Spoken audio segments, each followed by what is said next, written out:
everybody. Welcome to Pet Partners Facebook Live about the importance of therapy animal standards. My name is Margaret Callahan, and I'm the Chief Mission Officer for Pet Partners. As you join, drop a note in the comments. Say hi, tell us where you're from. If you've got great weather, if you've got terrible weather, we'd love to hear about it. And then we'll spend a little bit of time in a few minutes talking about therapy animal standards, why they're important, Pet Partners' position on them, and answering any questions that you may have about the topic. So while we're getting people signed up and joined in, I'll tell you a little bit about myself. I've been at Pet Partners for 6 years now, and one of the great benefits of working at Pet Partners is awesome animals. So if you've got a photo of a pet, whether they're a therapy animal or not, feel free to post those in the comments just to impress me. I really love a good animal photo. So feel free, but I have a bunch of animals of my own.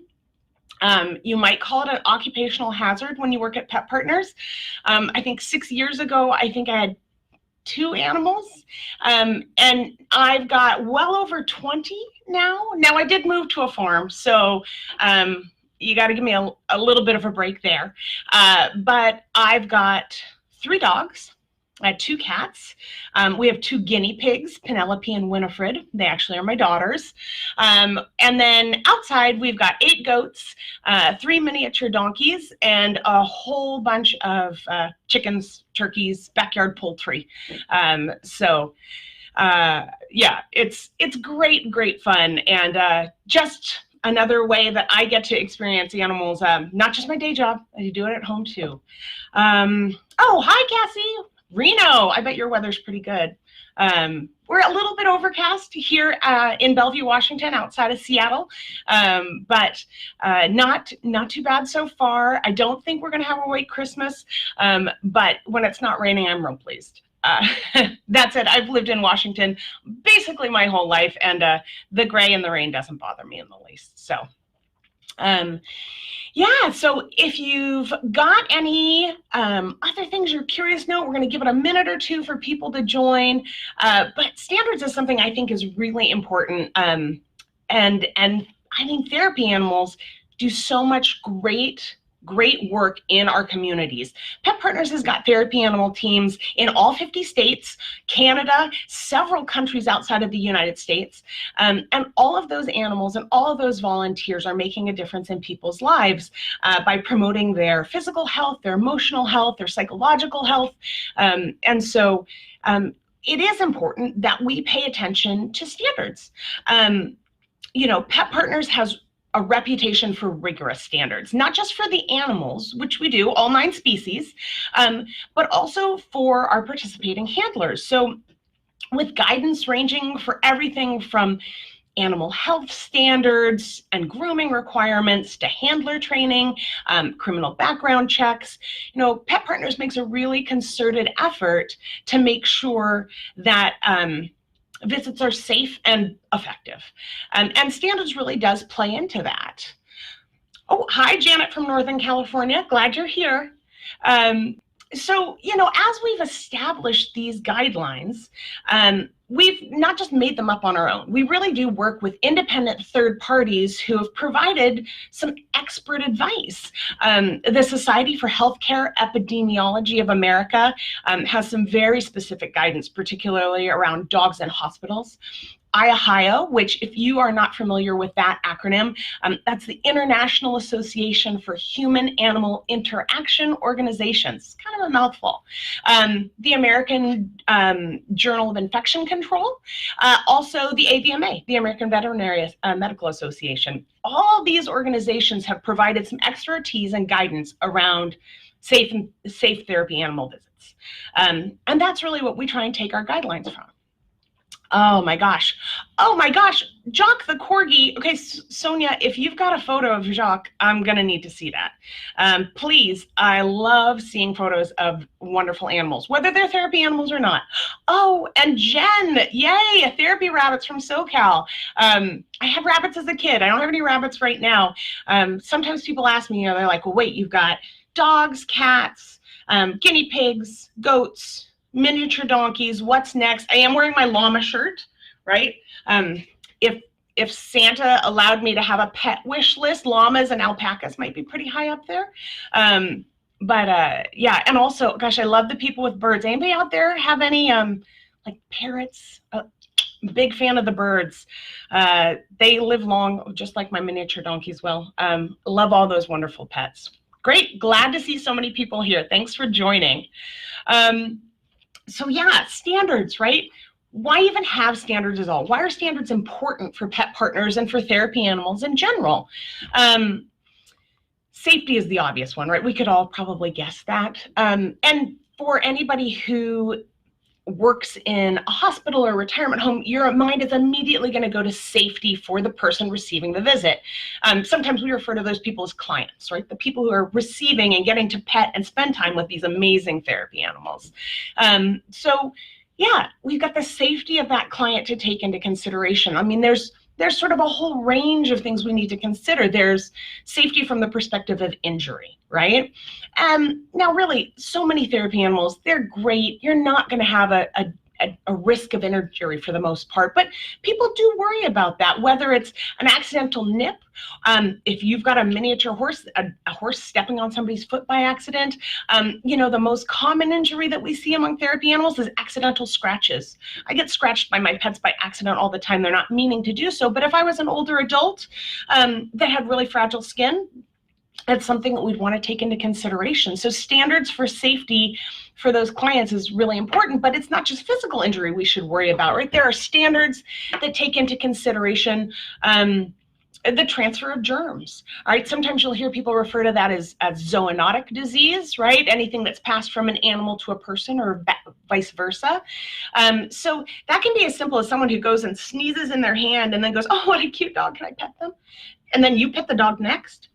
No, that's why we really believe strongly in hand hygiene.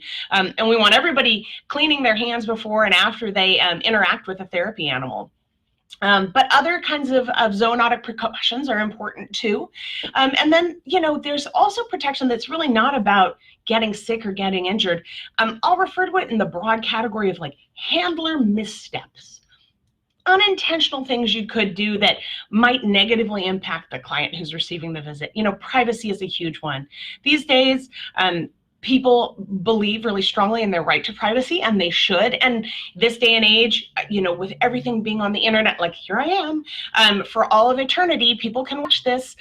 We do need to be respectful of the fact that not everybody wants to be forwarded around and be seen when they didn't intend to. So, you know, whether that's a handler taking a photo and sharing that, right, especially online, Facebook, things like that, that person really needs to have permission to do that. You know, the other thing I'm always fond of saying, it's never the golden retriever that breaks HIPAA.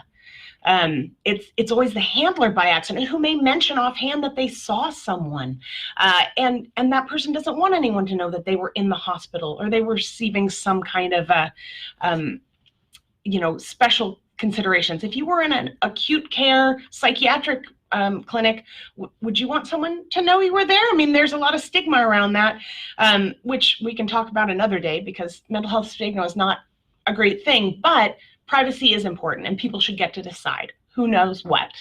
So I'm going to take a moment and stop and say hi to a couple people. Oh my gosh. Jen with her at Moana and Mr. Pickles. Thank you. Photos, please. Come on. Do me a solid. It's almost Christmas. Hi, Mary. Thanks for being here. Oh, so great to have so many folks. Really pleased that you're all here. Thanks for joining me. It's my first Facebook Live. I'm a little nervous. Glad people are here. I thought I'd be all alone in a room. Feeling good about it. So safety of the client, that's an obvious one. But one of the things that pet partners believe so strongly in, and it's actually one of the reasons I really love working for pet partners and why I feel so strongly about a lot of the work that we do, is our commitment to animal safety, animal well-being. You know, we're really careful to refer to this, that animals are not tools. Therapy animals are not tools. You know, they might be part of a well-structured clinical intervention, or they might be somebody who drops by and just raises someone's spirits and maybe gives them an opportunity to, forget about what's happening in their life right now. All of that is good, but we want to recognize that these animals are sentient beings. They've got the ability to express preferences, and they deserve to be able to consent to what they're doing. And so the idea that I'd like to think that every therapy animal out there, every pet partner's therapy animal out there is enjoying their visit as much as the person who's receiving the visit. And if that happened, like that would be my New Year's wish. That's what I want, is to know that these therapy animals are doing as well and enjoying these visits as well. And that's another reason this is a safety precaution. Animals who are happy, not stressed, not under duress or fatigue, they're going to be the best version of themselves. Just like you're the best version of yourself. When you're well rested, not stressed, healthy, happy, you're going to be the best version of yourself. You're going to be the nicest, kindest, most generous version of yourself. Our animals are the same. Let's give them that right. And, they can't be like, hey, Sheila, I really like to stay in today. Like, they're going to do that, but they're not going to tell you in those words. You're going to have to really pay attention to that. And standards really, I think, can impact that and should. The other thing I think we need to think about, around animal safety is how do we know these things? How do we pay attention? So if you have a pet, if you're watching, I don't care if they're a therapy animal or not, any good old pet works, right? So, we were just talking about animals should be able to consent. They should be able to say that this is what they want to do. How do you know? What do you, the animal person, you've got an animal you love. We got Mr. Pickles the rabbit in Southern California. How do you know your animal is having a good time, whether they're on a therapy visit or whether they're just, you're doing something regular? I can tell you right now, I have a lot of dogs, but I have my dog Zeke, who's a puppy. Still, he's a year. He's a Newfoundland mix, so he's just a total beast. He's like 100 pounds, and my husband likes to say he's the breed standard for dunderhead. There's not a ton up here, but he's very, very sweet. And I've always had dogs before who didn't really love going to the vet, and then I had Zeke, and Zeke loves going to the vet because the vet techs fawn all over him and hug him and kiss him, and he just thinks it's like the best thing in the entire world.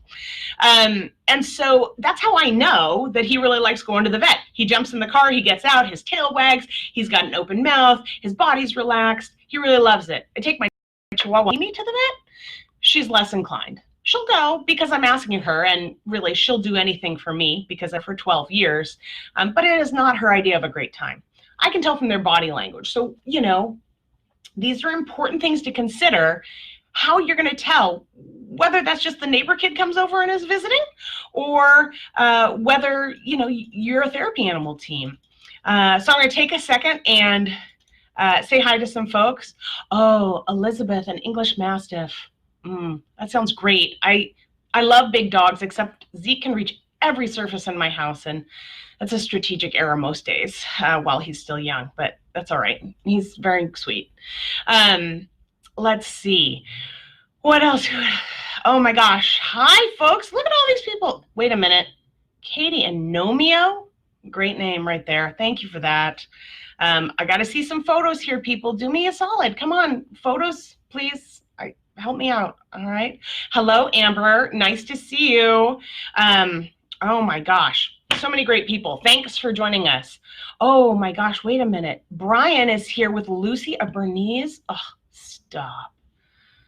Gosh, you guys, make it hard to concentrate. I'm supposed to be talking about standards and important stuff. Here I am just envisioning what's my next dog. It's a real problem. Very, very, very problematic pet partners. All right, so standards, right? We talked about client safety, and we've been talking about animal welfare, animal well-being, right? So the other thing I think it's important to mention, and we should consider, is that there's an aspect of professionalism for this field. Now, even if you're a pet partners volunteer, and you're just a volunteer, right? This isn't your day job. You're not getting paid. You do it out of the love of sharing a wonderful animal with people in your community. We are in a new and expanding field. And of course, I say new and expanding, even though Pet Partners has been around for over 40 years. But, therapy animal programs are still sort of in their heyday. They're growing. And while there were plenty of early adopters, organizations and fields that recognize that therapy animals positively impacted individuals, there's been a lot of hesitance in some fields because of risk management and concerns around that. And so you can see why. But the credibility of a profession is grounded in an adherence to a set of ethical standards. And your ability to articulate standards really reflects on that professionalism. And this is really a situation, this is not an us and them kind of thing, guys. This is not like Pet Partners is the best and everybody else is awful. If every therapy animal anywhere in the whole world decided that they were all going to elevate to a certain set of standards, I'd be thrilled. I'd be ecstatic, because this is a situation where rising tides raise all ships, right? We want everyone to experience safe and effective visits. And we want all those therapy animals doing this work to be doing it in a way that is humane and beneficial for them too. The definition of the human-animal bond is that it's mutually beneficial. It's not just about us doing things that are only good for people, it should be good for animals too. So these standards really help reflect this idea of professionalism and credibility for our whole field, whether you're a volunteer, whether this is part of your paid gig, all of that is really, really important. So, there are handler responsibilities as part of this. And if you are a handler now, or you're considering becoming a handler, you're probably aware of a bunch of these, right? You should be ensuring a humane experience for your animal. And we've talked about that a little bit, right? How do you know if your animal is having a good time, paying attention to their body language? I really believe animals should enjoy these visits as much as the people who are receiving them. This is one of the reasons why we believe strongly visits should be time limited. They're a lot of work. And there are current studies out there that show that, while there's lots of expert guidance from some of those organizations I mentioned earlier, there has been most recently a report out of University of Pennsylvania, but previously there was another great report out of Tufts University that found that even though there are best practices, there's a sort of a large number of organizations that differ from published guidelines. And so, again, this speaks to this idea of professionalism, that we want people that take therapy animals seriously. So we need to, be professional in those regards. But again, handler responsibilities, making sure your animal's being humanely treated, responsible pet ownership, like this should go for, I'm pretty sure I'm preaching to the choir here, guys. All of you are probably engaged pet owners. You're already responsible pet owners, but that's a big piece of making sure, animals have the opportunity to have regular veterinary care, that they experience non-coercive training methods, all these things. Like that's core and key to what we're doing. There's professional conduct guidelines for therapy or animal handlers. Everything from respect for the attitudes and beliefs of others, confidentiality that we talked about a little bit before, setting boundaries. Like you don't need to ask somebody why they're in the hospital. It might be traumatic for them. It may be inappropriate to ask. In fact, it pretty much is inappropriate to ask. If someone offers something up, how do you respond in such a way that it's appropriate? There are things that you need to conduct yourself professionally, even if you're a volunteer. This is Dixie, by the way. Yeah, she's my beauty queen on the farm right there. All right, and then infection control, right? We talked about that a little bit. Zoonotic disease. It's your responsibility as that handler to make sure that people are cleaning their hands, that you've prepared your animal and groomed your animal in such a way that your animal is healthy, so that they're not going to inadvertently transfer anything to the people that you're meeting. And then, of course, there's standards with animals. And, I love it that people tend to hyper-focus on what the standards for the animal are and not pay a lot of attention to what the standards are for the people.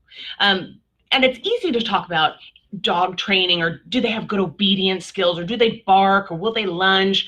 All that's important, don't get me wrong. But what you, the handler, does is super important too. So sure, we want to make sure that therapy animals are well socialized and that they're affiliative. Again, that whole idea they should like to hang out with strangers. My dog Mimi, the Chihuahua, she's not affiliated. In fact, she's not even sure why my husband lives with us. She really is just here for me. She's got kind of a one-on-one thing where she'll do what I ask, but everybody else is sort of just clutter in the room.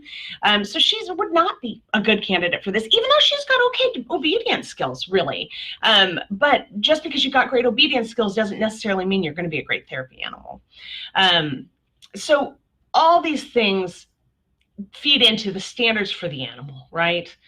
And then, of course, there's standards for organizations, the organization you choose to belong to if you're going to practice as a therapy animal team.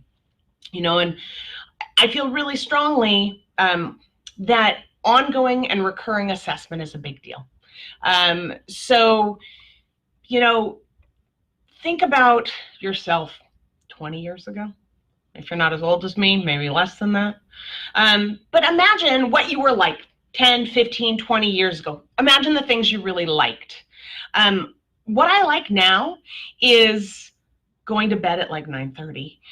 Back in the day, I loved going out, go to a late movie, go out to a late dinner. It was so much fun. I allowed myself to change the things that I prefer. And we should give our animals that ability to do so too, right? That something that they enjoyed in their youth, they may not necessarily love as they're older. And that's okay. We want to respect that, right? That's part of that being a responsible handler and making sure your animal's having a humane experience. So make sure that that ongoing assessment, even if you could determine that, right? You could watch for your animal's body language and decide, gosh, I think Fluffy doesn't really like this the way she used to. It is also helpful to have an independent third party there, an evaluator, to help bring your attention to things that you may not see because you're with your animal all the time, right? So that is important, and you shouldn't overlook the importance of that reoccurring assessment. For pet partners teams, I know it feels like a hassle and it feels stressful. You could have been evaluated 3 times, maybe this is your 4th time. I know it's not any less stressful for you. I know you still worry, and we want you to be successful, but it is important to make sure for everybody's well-being that somebody else is helping you look for the things you're already looking for as a really good pet parent.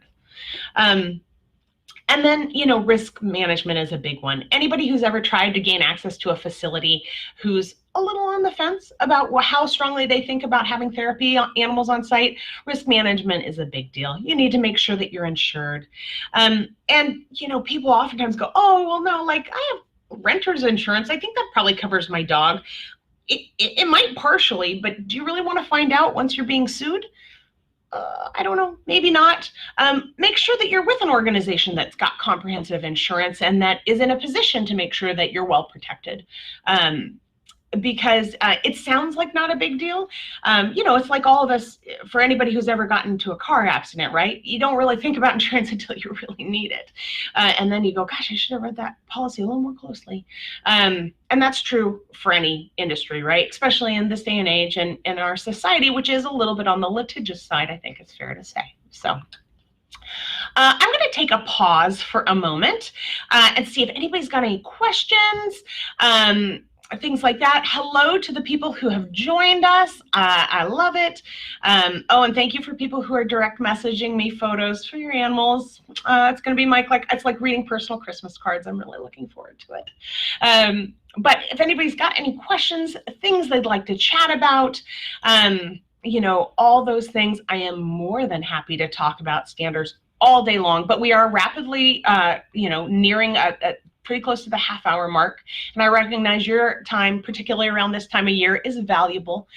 So I have, for the most part, said my piece about why therapy animal standards are important. But I will say, before you leave and rush off to holiday shop or stand in lines places, if you are feeling inspired and you feel strongly that therapy animal standards are important, even if you don't have your own therapy animal right now, there are things you can do. On our webpage, under the advocacy tab, you can find our action alerts. And you can literally, with a click of a button, it is so easy, people, send a message to your lawmakers that basically says that standards for therapy animals promote safety. And you can personalize the message if you want, but there's just sort of a nice boilerplate message there that says standards really do matter. And I will say, we're starting to see movement on the state level of states being more interested in considering legislation around therapy animal standards. Our position is, if you're going to create some legislation, we'd like to make sure it's good legislation. You know, some states may not move in that direction, but if they do, we want to make sure that they understand what's important. And most importantly, I think to all of you, is that no one's forgetting about the animal welfare aspect in this. It's really easy to hyper-focus, especially if you're a lawmaker. You're really thinking about the people receiving those visits, right? You're thinking about whether someone might be injured or whether there might be a lawsuit. Are you really thinking about those animals and their welfare and well-being? And if you're not, we want to make sure you are. So if you do want to send a note to your legislators, particularly like New York State, you've got pending legislation if you're in New York. Some other states on the East, maybe Connecticut, there's something in the offing for you potentially in 2020, we've heard. But also, you know, by sending something like that, you'll be on an advocacy list for us. We can keep you up to date for anything because you are curious what's happening in your home state. So I want to thank everybody for being here. I will stay on, answer any questions people have, embarrass myself by showing you, you know, photos of my pets, all that good stuff. But mostly I want to wish you all a very happy holidays, whatever you celebrate, and hope you all have a fantastic new year. Pet Partners wouldn't be Pet Partners without you, and we're glad you were able to join us here today. So, oh yay, we're here, seeing pet photos are coming through, so thanks for sharing. We'll make sure we post those so everybody can enjoy all those super cute animals. Consider it like your Mary Margaret tax. Thanks. All right, I'm not seeing any questions come through, so I'm about ready to wrap up. Happy holidays, everybody. Take care.